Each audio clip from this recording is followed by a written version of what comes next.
In this video, we'll be performing a modified version of the supported hip hinge while simultaneously activating the groin. We'll begin with a self-check pre-test, just to get an idea of how mobile we feel through the hips. We'll start by getting nice and tall through the spine, and then we'll select the leg and we're going to rotate it outward, away from the body. This movement is referred to as hip internal rotation. After we do this 2 or 3 times, we're going to take and reverse the motion, so we'll go in the opposite direction. This is referred to as hip external rotation. When performing these movements, pay attention to how far you can move, as well as how easy it is to perform the movement task. Let's have a look at our exercise setup and performance cues. We're going to need a couple items to help us successfully complete this exercise. You'll notice in this video that I'm going to use a half foam roller as a bolster to put between the top of my ankles and the floor. If you don't have one of these at home, you can also use towels or pillows. So you're going to set yourself up in a tall kneeling position and put the bolster right across the top of the ankle. And then you want to drop the hips back 2 to 3 times. Get an idea of what it feels like. You should not be experiencing any pain or an extreme stretch. If that's you and you're feeling good, you're ready to go. Let me show one more modification here. Some of you may be able to drop down and completely flatten your feet out. Once again, get in the position and drop your hips back 2 to 3 times and move through this position just to check and make sure that it is pain-free, and again, you're not getting a sensation of an extreme stretch.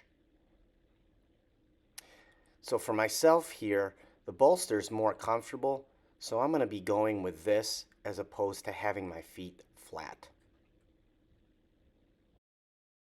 Now that we have our bolster set, we're going to need an item that we can place between our knees to squeeze. I'm going to use a yoga block here.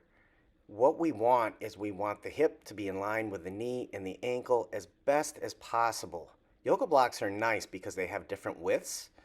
So you'll see here that this is actually too wide. My knees are really far outside my hips.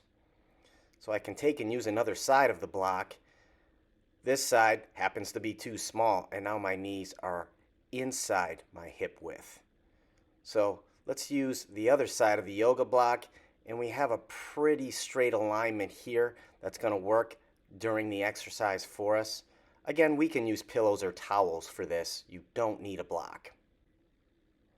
So now let's get into position here. So we're going to move towards the floor. Let me show you what we need to do with this block as we're performing the exercise.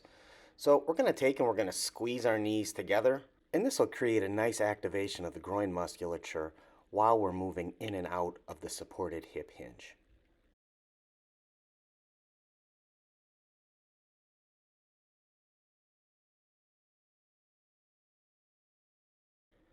We're now going to lengthen through our spine by moving toward the ceiling,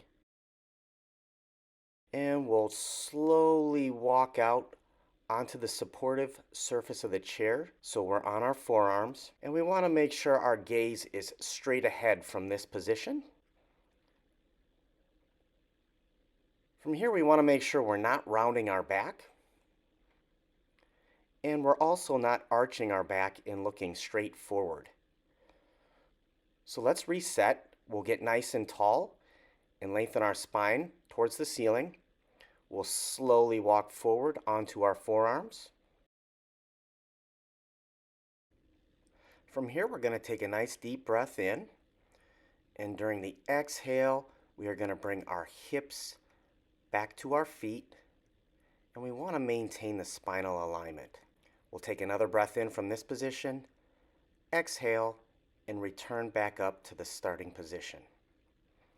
I'll perform this for 2 more reps so you have a better idea of what it looks like. If you happen to experience excessive tension through the spine or shoulders while moving into position, Be sure to move the chair closer to the knees. This will allow you to move more freely and maintain your alignment.